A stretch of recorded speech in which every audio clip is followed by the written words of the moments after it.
Chers élèves, bonjour et bienvenue dans cette vidéo dans laquelle on va faire une nouvelle leçon de conjugaison intitulée « Utiliser le futur simple de l'indicatif et le présent du conditionnel ». On commence tout d'abord par la partie « J'observe » qui contient les phrases sur lesquelles on va travailler ensemble. Phrase numéro 1. L'été prochain, nous irons en Égypte. Nous ferons enfin ce voyage.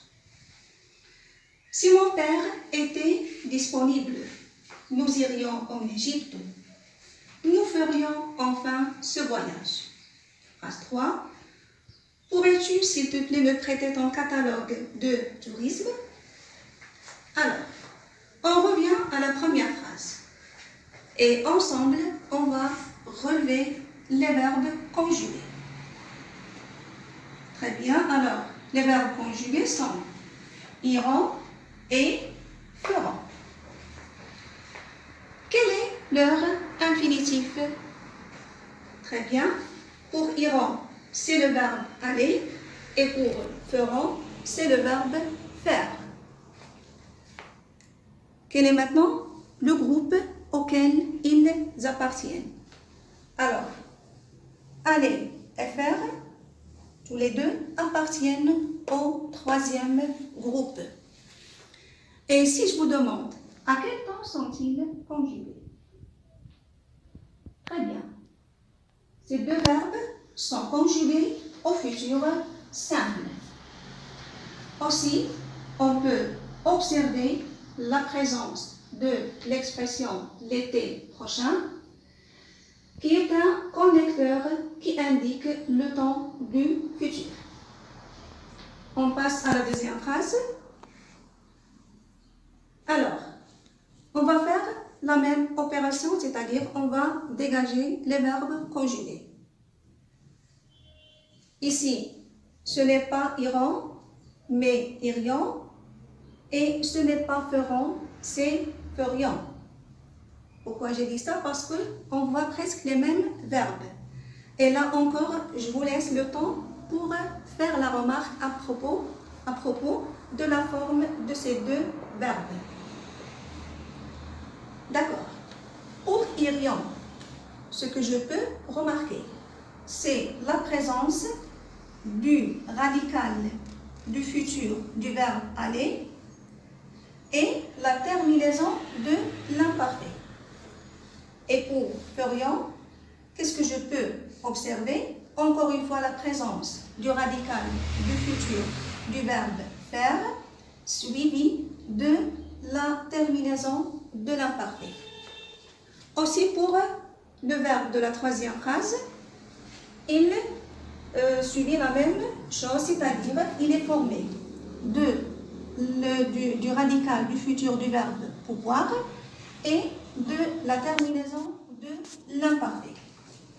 Alors, pour ces deux verbes, leur infinitif, c'est le même, c'est-à-dire aller et faire, et le groupe auquel ils appartiennent, c'est le même, c'est-à-dire le troisième groupe. L'ensemble de ces deux éléments, à savoir le radical du futur du verbe aller et faire, plus la terminaison de l'imparfait, l'ensemble de ces deux éléments et ce qu'on a obtenu, c'est le conditionnel. Revenons aux deux premières phrases. Alors, dans une de ces deux phrases, le narrateur n'est pas du tout sûr que le voyage aura lieu. Est-ce dans la première ou bien dans la deuxième phrase? Très bien, c'est dans la deuxième phrase. Cela dépend d'une condition. Laquelle? C'est la disponibilité du père. Et le verbe qui est en gras, il est conjugué à quel temps? Très bien, il est conjugué à l'imparfait. Je passe maintenant à la troisième phrase. Quelle expression trouve-t-on ici? Très bien, c'est l'expression « s'il te plaît » qui exprime la politesse qu'on doit utilisé quand on veut demander un service à quelqu'un. Alors, ce que je peux retenir de cette leçon, c'est qu'on est en train de travailler sur le futur simple et le présent du conditionnel et de leurs valeurs. On utilise le futur simple de l'indicatif quand on est presque sûr qu'un événement aura lieu. Et ça, on l'a déjà vu dans la dernière leçon. Pour le présent du conditionnel, on l'utilise quand on n'est pas sûr qu'un événement aura lieu. Et on l'utilise pour exprimer les valeurs suivantes.